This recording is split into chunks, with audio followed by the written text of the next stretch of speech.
সুপ্রিয় দর্শক, আসসালামু আলাইকুম। আপনাদের সবাইকে স্বাগত জানাচ্ছি এখনকার আলোচনায়। আপনাদের সঙ্গে আছি আমি সিরাজুল ইসলাম। দর্শক, ইসরায়েল এবং হিজবুল্লাহর মধ্যে ভয়াবহ লড়াই শুরু হয়েছে। হিজবুল্লাহর হামলায় ইসরায়েলের 5 সেনা নিহত হয়েছে এবং আহত হয়েছে অনেক সেনা। তাদেরকে হেলিকপ্টারে বহন করা হয়েছে। এই ঘটনা ঘটেছে দক্ষিণ লেবাননে। এরপর ইসরায়েল দক্ষিণ লেবাননের উপর প্রচণ্ডতম হামলা চালিয়েছে। রাশা টুডের এক প্রতিবেদনে প্রকাশিত ছবিতে দেখা যায় ইসরায়েলের হামলায় এতটা ক্ষয়ক্ষতি হয়েছে দক্ষিণ লেবাননে যে যেখানে ব্যবসা কেন্দ্র ঘরবাড়ি ছিল তার একেবারে বিরান ভূমিকে সমান হয়ে গেছে। এদিকে বার্তা সংস্থা রয়টার্স সহ বিভিন্ন সংবাদ সংস্থা খবর দিচ্ছে হিজবুল্লাহ এবং ইসরায়েল যুদ্ধবিরতিতে সম্মত হয়েছে, কিন্তু যুদ্ধবিরতি কার্যকর হয়েছে বলে যখন খবর আসছে তখন আবার যুদ্ধ চলছে বলেও খবর পাওয়া যাচ্ছে। এমনকি ইসরায়েলের প্রধানমন্ত্রী বেনিয়ামিন নেতানিয়াহু বলছে তিনি হামলা জোরদার করার নির্দেশ দিয়েছেন। এদিকে এই লেবানন সংঘর্ষের কারণে আজকে সুইজারল্যান্ডের জেনেভায় যে ইরান এবং আমেরিকার মধ্যে আলোচনা শুরুর কথা ছিল তা কিন্তু হয়নি। অনেকে আশঙ্কা করছেন এই ঘটনাকে কেন্দ্র করে ইরান এবং আমেরিকার মধ্যকার সই হওয়া সমঝোতা ভেস্তে যেতে পারে, অর্থাৎ বানচাল হয়ে যেতে পারে। সেক্ষেত্রে প্রশ্ন আসছে, ডোনাল্ড ট্রাম্প কি ইসরায়েলকে নিয়ন্ত্রণ করতে পারবেন?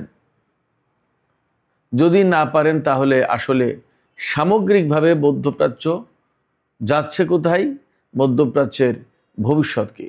সুপ্রিয় দর্শক, এখনকার ভিডিওতে এই সমস্ত বিষয় নিয়ে বিস্তারিত আলোচনা করব।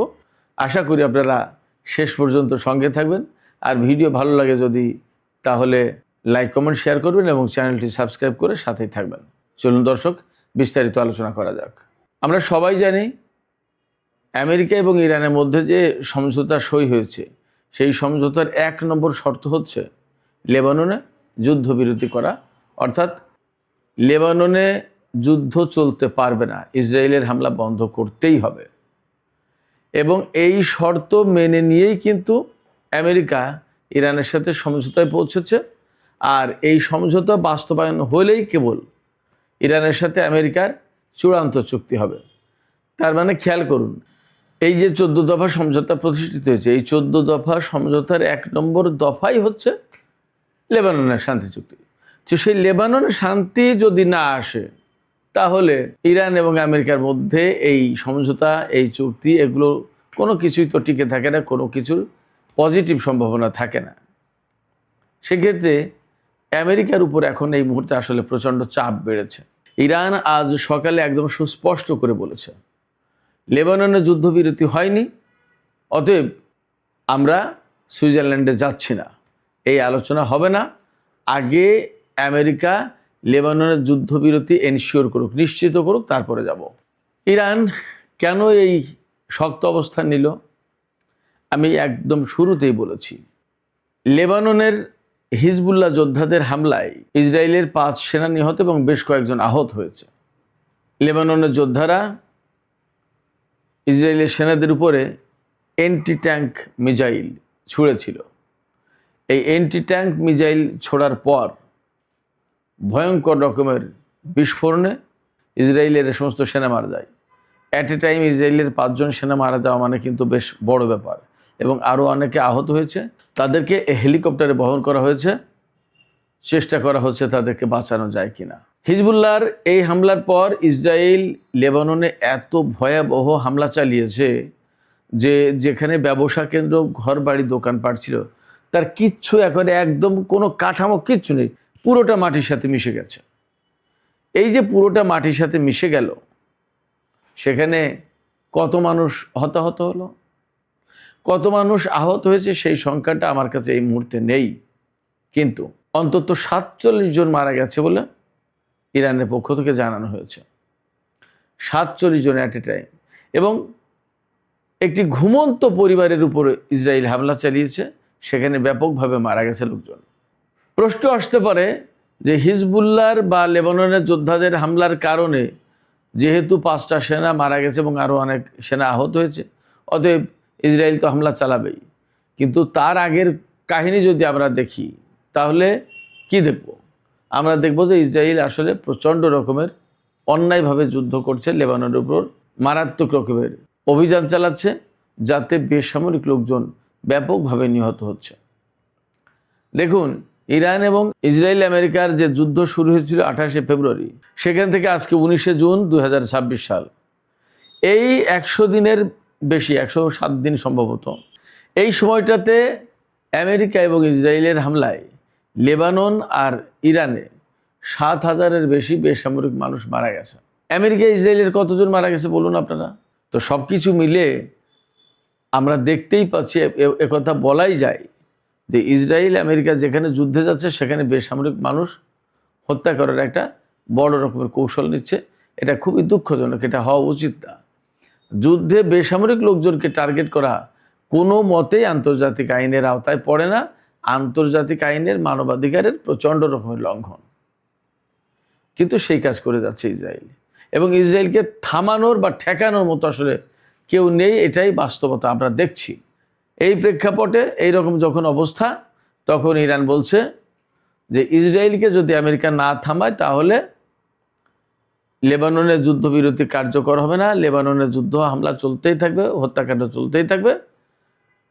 মধ্যপ্রাচ্যে প্রকৃতপক্ষে যে 14তম সমঝোতা হলো, এগুলো বাস্তবায়ন হবে না, তাহলে আমরা এই আলোচনায় যাব না। ইরান একদম পরিষ্কার করে বলেছে লেবাননের এই ঘটনার কারণে তারা আজকের আলোচনায় গেল না, পরে যাবে। ইরান বলেছে আমেরিকা যদি এই দফাগুলো বাস্তবায়ন করতে পারে তাহলে তারা আলোচনায় যাবে। এখন কিন্তু বল আমেরিকার কোর্টে, আমেরিকাকেই এখন এই দফা বাস্তবায়নের ব্যবস্থা করতে হবে।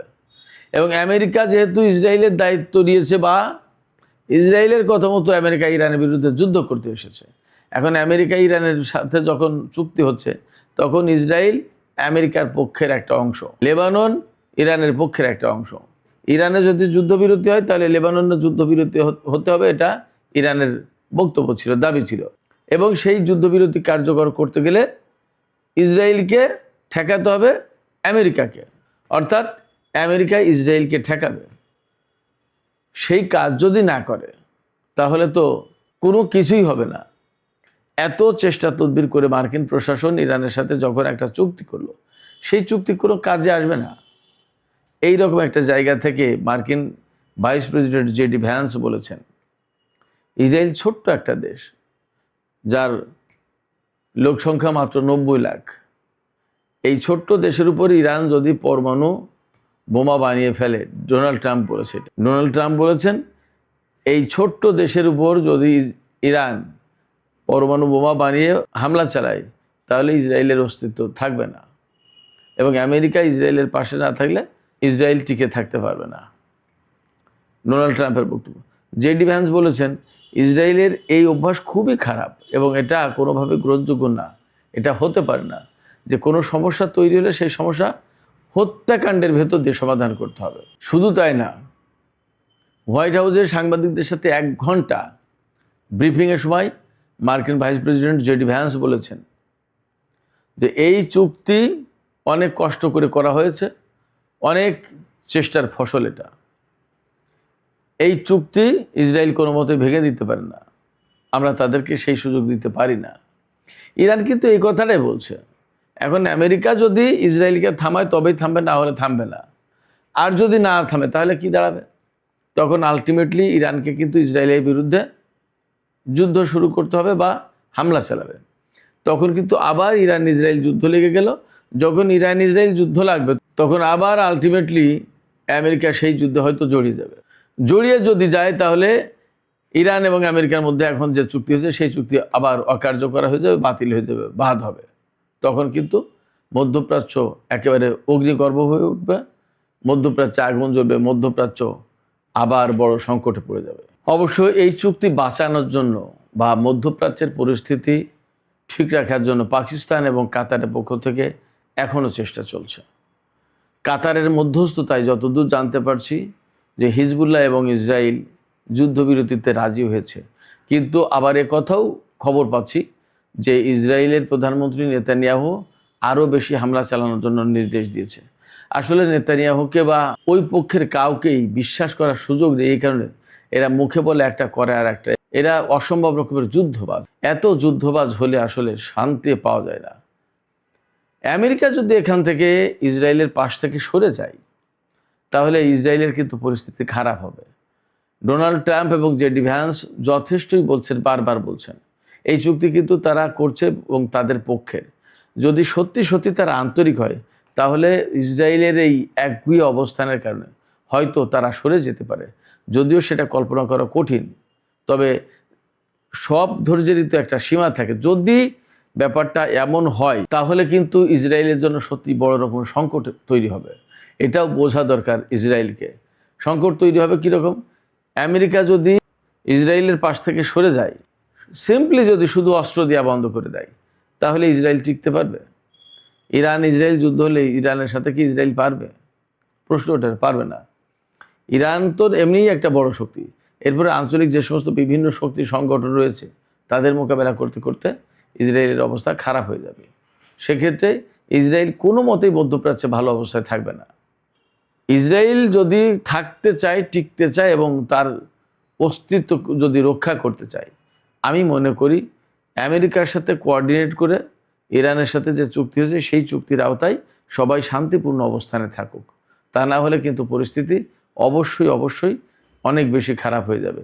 তখন সেই পরিস্থিতি সামাল দেওয়া খুব টাফ হবে, খুব কঠিন হয়ে যাবে। সুপ্রিয় দর্শক, এখনকার আলোচনা এখানেই শেষ করতে চাইছি। যাবার আগে আমি আপনাদের কাছে জানতে চাই, শোনা যাচ্ছে ইসরায়েল এবং লেবাননের প্রতিরোধ যোদ্ধাদের মধ্যে যুদ্ধবিরতির চুক্তি হয়েছে, তারা সম্মত হয়েছে যুদ্ধবিরতি করতে। আপনাদের কি মনে হচ্ছে যে আসলে এই ইরান চুক্তিকে বাস্তবায়ন করার জন্য বা আমেরিকার কথা শুনে বা এই যে কাতারের মধ্যস্থতায় যুদ্ধবিরতির খবর বেরিয়েছে, ইসরায়েল এটা বাস্তবায়ন করবে, আমেরিকার কথা শুনবে? কি মনে হয় আপনাদের? যদি ইসরায়েল কোনো সমঝোতায় না আসে, যদি হিজবুল্লাহর সাথে যুদ্ধবিরতি চুক্তিতে না যায়, তাহলে কি ইরানের এই যুদ্ধে আবার জড়িয়ে পড়ার সম্ভাবনা আছে? আপনাদের কি মনে হয়? আপনাদের মতামত জানিয়ে কমেন্টে লিখবেন। আর ভিডিও ভালো লাগলে লাইক, কমেন্ট, শেয়ার করবেন এবং চ্যানেলটি সাবস্ক্রাইব করে সাথেই থাকবেন। দর্শক, এখনকার মতো আলোচনা এখানেই শেষ করতে চাইছি। আপনাদের সবাইকে অনেক ধন্যবাদ।